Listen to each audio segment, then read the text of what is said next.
Mesdames, Messieurs, bonjour et bienvenue sur CCTV Français pour cette nouvelle édition de notre journal. À la une, lors des négociations placées sous l'égide de l'ONU à Genève, un porte-parole de l'équipe de négociation de l'opposition syrienne a accusé le gouvernement syrien de traîner en longueur. L'opposition, qui est soutenue par l'Arabie Saoudite et les États-Unis, a déclaré que l'équipe du gouvernement syrien n'était pas totalement engagée dans ces discussions. Nous ne percevons pas le sérieux de l'autre partie, nous voyons qu'il traîne. La partie gouvernementale refuse des discussions directes et n'accepte rien des propositions de l'opposition. Elle refuse même de rencontrer l'opposition. Nous espérons que l'envoyé spécial des Nations Unies, M. Staffan de Mistura, aura une solution pour cesser cette procrastination de la partie gouvernementale. L'envoyé spécial des Nations Unies en Syrie tient des discussions séparées avec l'opposition et la délégation du gouvernement syrien à Genève pour tenter d'apporter une solution politique à la guerre civile. De Mistura a rencontré samedi les négociateurs du gouvernement. Il a préalablement exhorté le gouvernement de présenter des plans clairs en vue d'une solution politique. Le gouvernement des États-Unis a déclaré considérer les atrocités commises par Daesh en Irak et en Syrie comme un génocide. Le secrétaire d'État John Kerry a déclaré que Daesh avait commis un génocide contre les chrétiens, les chiites et les yézidis. Cette désignation pourrait ouvrir la voie à d'éventuels procès pour crimes de guerre. C'est après que les yézidis, une minorité irakienne, ont été visés par Daesh que les États-Unis ont commencé à intervenir contre le groupe terroriste. Beaucoup des yézidis capturés par Daesh évoquent l'horreur de leur détention. Les filles étaient violées et quand nous sommes arrivés à Mossoul, elles ont toutes été prises à leur famille et violées constamment. Puis elles ont été remises aux émirs qui étaient les responsables de Daesh. Ces crimes supposés et les actions commises contre d'autres groupes religieux ont conduit le gouvernement américain à réagir. Daesh est responsable du génocide de groupes dans les zones sous son contrôle. Cela inclut les yézidis, les chrétiens et les musulmans chiites. Daesh est responsable de génocide par autoproclamation, par idéologie et par action, dans ce qu'il dit, dans ce qu'il fait et dans ce qu'il croit. Accuser un groupe d'avoir perpétré un génocide est quelque chose de controversé. Dans ce cas précis, la position américaine est que depuis le début, ces actions à l'encontre de Daesh ont été motivées par la conviction que le groupe a commis un génocide contre les yézidis. Les États-Unis ont mené des milliers de frappes aériennes, pris des sanctions et tenté de rallier une coalition internationale pour le battre. Il est à noter que le commissaire aux droits de l'homme de l'ONU a déclaré en 2015 que les actions de Daesh contre les yézidis pourraient avoir constitué des actions génocidaires. Les déclarations de John Kerry et de l'ONU pourraient ouvrir la voie à de futurs procès de commandants de Daesh pour crimes de guerre. Et à mesure que l'État islamique renforce son emprise sur la Syrie et l'Irak, des meurtres de masse sont perpétrés chez les communautés yazidis, musulmanes, chiites et chrétiennes. Depuis 2014, le groupe État islamique a tué des milliers de yazidis accusés d'être des adorateurs du diable. Par ailleurs, l'organisation musulmane sunnite persécute aussi les chiites qu'il considère comme hérétiques et idolâtres envers le prophète Mohammed. L'État islamique accuse enfin les chrétiens de conspirer contre l'islam. Ceux-ci sont forcés à choisir entre la conversion, le paiement d'une protection ou l'exécution. Le groupe État islamique recrute parmi les plus jeunes couches de la population et laisse des familles bouleversées. Face aux techniques élaborées d'endoctrinement du groupe terroriste, elles assistent impuissantes à la transformation de leurs enfants qui s'en vont combattre en Irak ou en Syrie. Un homme politique jordanien qui a perdu son fils de cette façon s'est engagé dans une lutte sans merci contre le groupe terroriste. Mohamed Dalaïn avait pourtant un avenir prometteur. En troisième année de médecine, ce jeune homme dont le père était un député respecté au Parlement de Jordanie venait d'une famille influente du pays. Mais en juin dernier, Mohamed a abandonné ses études avant de rejoindre la Turquie et de couper tout contact avec sa famille. Le groupe État islamique attire les jeunes gens via les médias sociaux et les convainc qu'en se joignant à leur action, ils suivent le véritable chemin de l'islam et qu'ils iront au paradis. Ils leur font croire que la Syrie, l'Irak et la région pratiquent un islam dévoyé, qu'ils ne sont pas de vrais musulmans et que le groupe État islamique seul possède la vérité. En août dernier, Mohamed envoya un message final à son père via Facebook disant qu'il partait combattre et devenir un martyr. Un mois plus tard, son père reconnut son fils sur les médias du groupe terroriste. Il faisait partie de 3 kamikazes s'étant fait exploser lors d'une mission en Irak. Submergé par le deuil et convaincu que son fils avait été manipulé, il décida d'agir. Le groupe État islamique a annoncé que des milliers de Jordaniens avaient déjà rejoint ses rangs en Irak et en Syrie. Dalaïn s'est donné pour mission d'en ramener le plus possible. Utilisant les mêmes plateformes de médias sociaux que les terroristes, il s'adresse aux jeunes Jordaniens et à leurs familles. Il leur demande de ne pas rejoindre le groupe État islamique ou s'ils l'ont déjà fait, leur promet qu'il les aidera à en sortir. Je leur parle comme un père, je leur explique à quel point la mort de mon fils a meurtri notre famille. Je fais également appel à leur morale religieuse et leur explique que l'islam condamne le fait de trahir ou de blesser ses parents, que s'ils veulent être un bon musulman, ils ne peuvent trahir leur famille. Sa stratégie a porté ses fruits et il a ainsi sauvé de nombreuses vies, y compris celle d'une femme.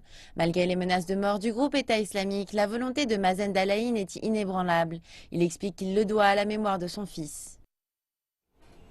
Autre sujet d'actualité, la République populaire démocratique de Corée a tiré un missile balistique de moyenne portée en direction des eaux situées au large de la côte est du pays. Ce lancement de missile a eu lieu quelques jours seulement après que le dirigeant du pays, Kim Jong-un, a ordonné d'autres tests de missiles et de têtes nucléaires. Le porte-parole du ministère sud-coréen de la Défense a précisé que le missile avait été lancé depuis la province de Sukcheon, au sud-ouest du pays, à 5h55 du matin, heure locale. Il a ensuite parcouru 800 km avant de s'écraser au large des côtes est de la RPDC. La distance de vol indiquerait qu'il s'agit d'un missile balistique Rodong. La République populaire démocratique de Corée a lancé 2 missiles balistiques de moyenne portée. 2 jours plus tôt, le dirigeant du pays Kim Jong-un ordonnait des tests de têtes nucléaires et de nouveaux missiles balistiques. La Chine appelle la RPDC et la Corée du Sud au calme et à la retenue.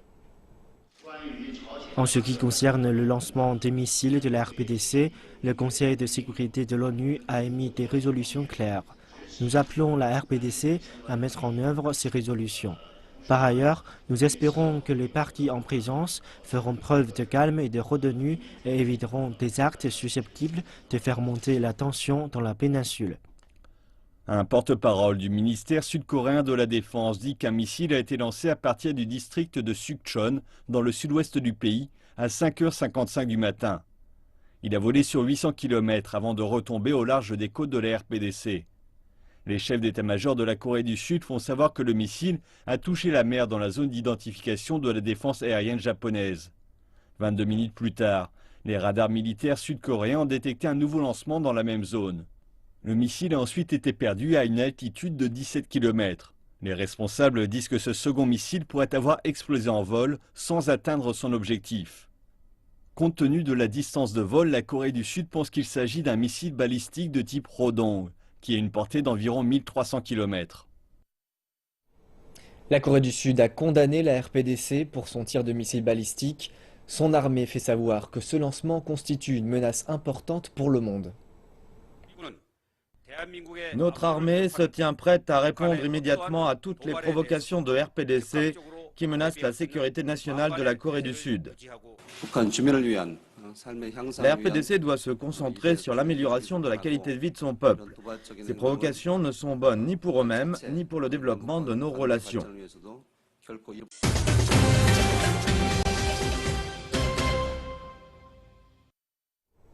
Le président chinois a déclaré que la Chine se devait d'organiser des Jeux olympiques d'hiver de 2022 qui soient sains, respectueux de l'environnement et ouverts.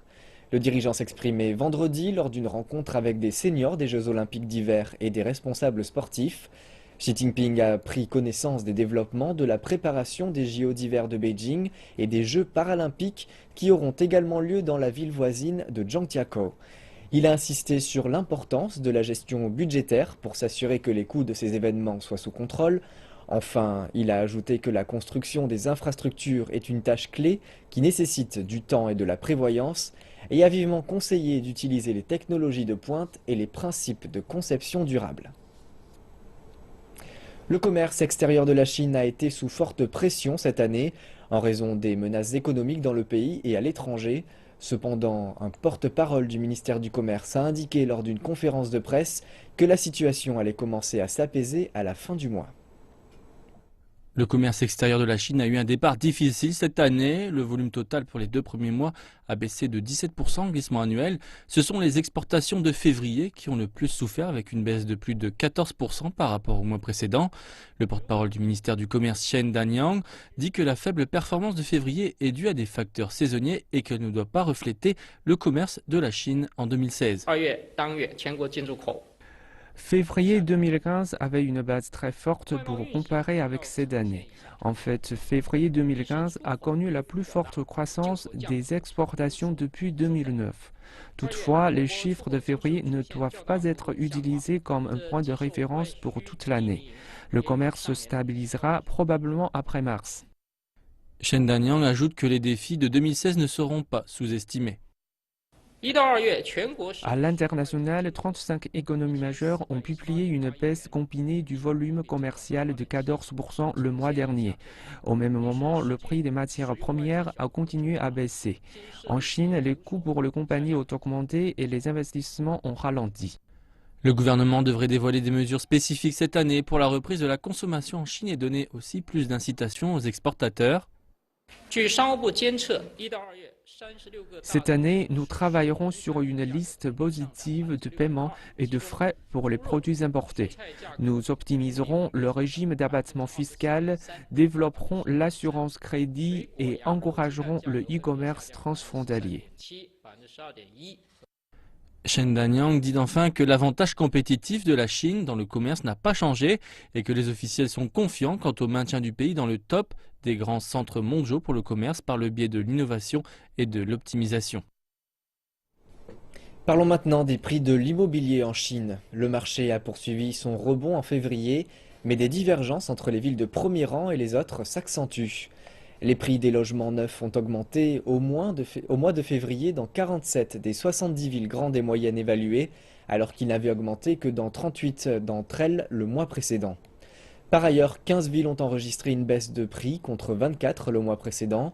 La ville de Shenzhen, dans le sud de la Chine, continue de tirer les prix qui ont augmenté de 3,5%. Sur une base annuelle, les prix ont gagné presque 60%. Le fossé entre les villes a continué de se creuser. Les villes de premier rang envisagent des mesures pour ralentir la hausse, tandis que les villes de 3e et 4e rang cherchent à écouler leur stock de logements invendus. Le prix de l'immobilier en Chine a continué de grimper durant les 2 sessions à Beijing. Les régulateurs affirment que l'endettement excessif est à l'origine de cette hausse. Les promoteurs et les agents immobiliers proposent des prêts aux acquéreurs pour couvrir leurs dettes avec des taux situés entre 5 et 10%, voire même 0% dans certains cas. Le plus grand risque des prêts est qu'ils causent un fort endettement. On s'inquiète d'une éventuelle baisse brutale des prix comme à la bourse l'an dernier. Si les prix dégringolaient rapidement, les acheteurs ne pourraient plus payer leurs dettes. Les mauvaises dettes sur les plateformes de pair à pair pourraient s'étendre aux banques, augmentant leur taux de mauvaise dette et avoir un effet sur les marchés financiers. Shenzhen et Guangzhou ont lancé des enquêtes sur les canaux de crédit qui soutiennent ces prêts. On estime que les acheteurs de Shenzhen ont contracté un total de 2 milliards de yuan de prêts arrangés par les petites entreprises ou des prêteurs pair à pair. Une enquête similaire sur ces prêts est également conduite à Beijing. Selon l'Institut de recherche Yingzhan, au moins 664 des 2500 plateformes de prêts pair à pair ont exploité le marché du logement ces 8 derniers mois, générant au moins 4 milliards. Le site Dianzhong.com de Guo Yurang en fait partie. Le marché du logement dans les villes de première catégorie en Chine va demeurer sûr contre l'effondrement des prix et les cycles industriels. L'urbanisation de la Chine n'est pas encore complète. Même si je ne pense pas que le marché va connaître une hausse de grande ampleur, les produits liés à ce marché sont très bons.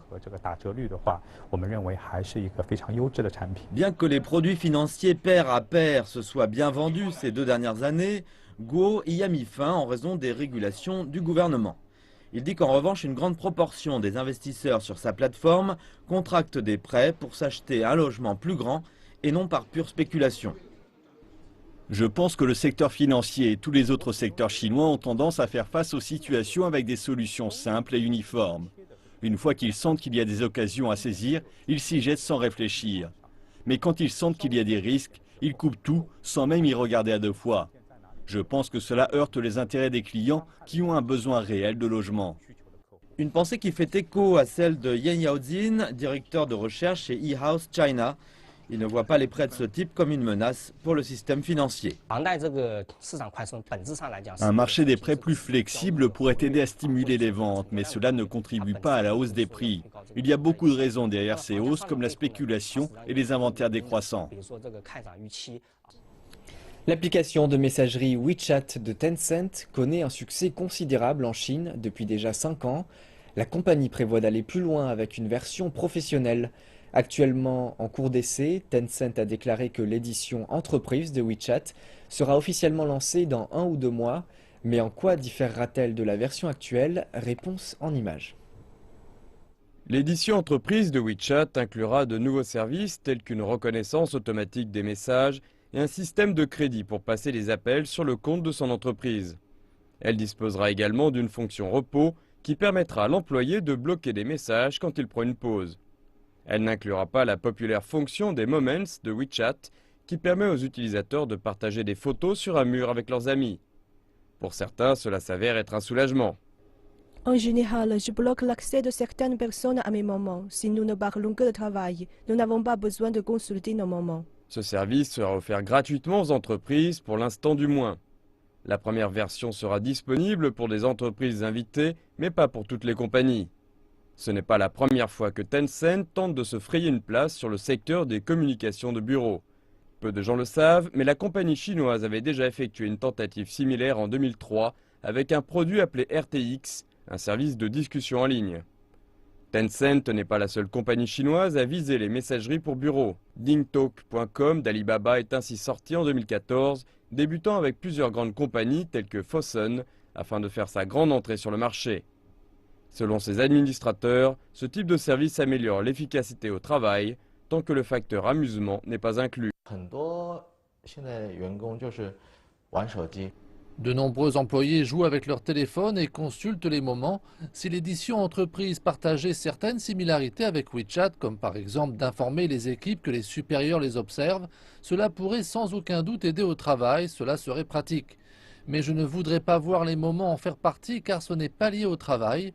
Si l'édition inclut des moments, cela créerait une distraction. Selon Tencent, on comptait 650 millions d'utilisateurs de WeChat à la fin du mois de septembre de l'année dernière, une augmentation d'environ 40% en glissement annuel.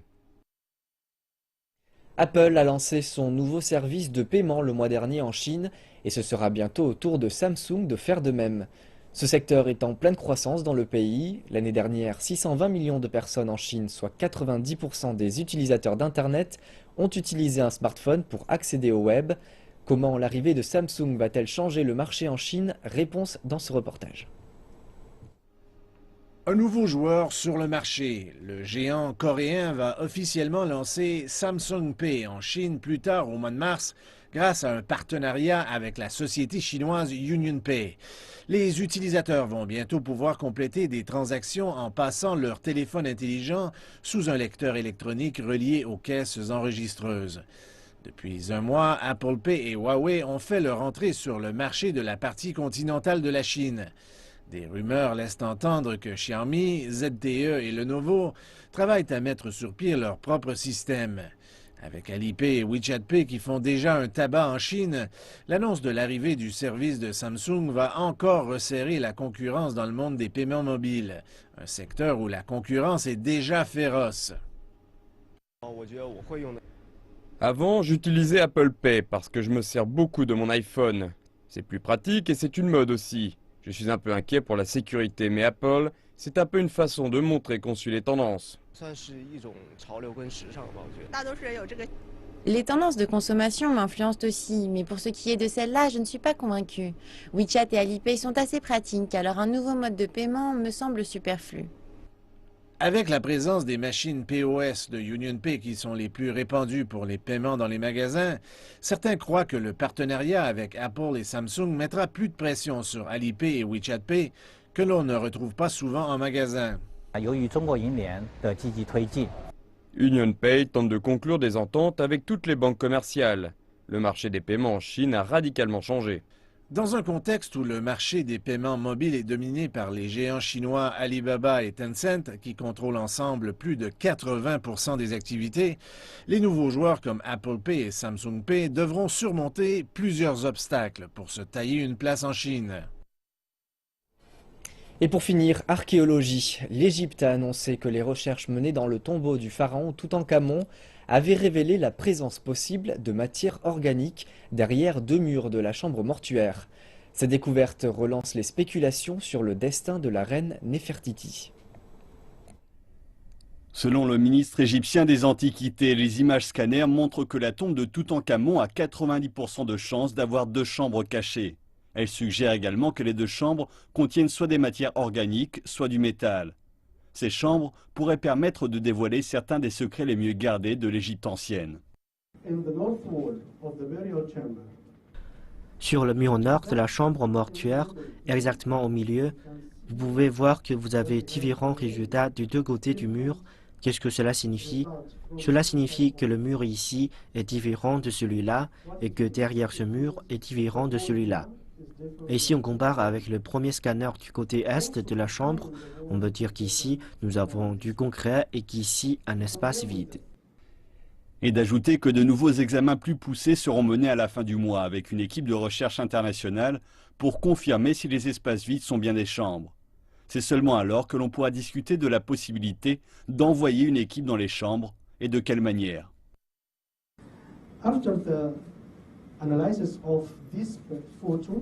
Après l'analyse de cette photo au Japon, ils nous disent qu'il y a différentes choses derrière le mur.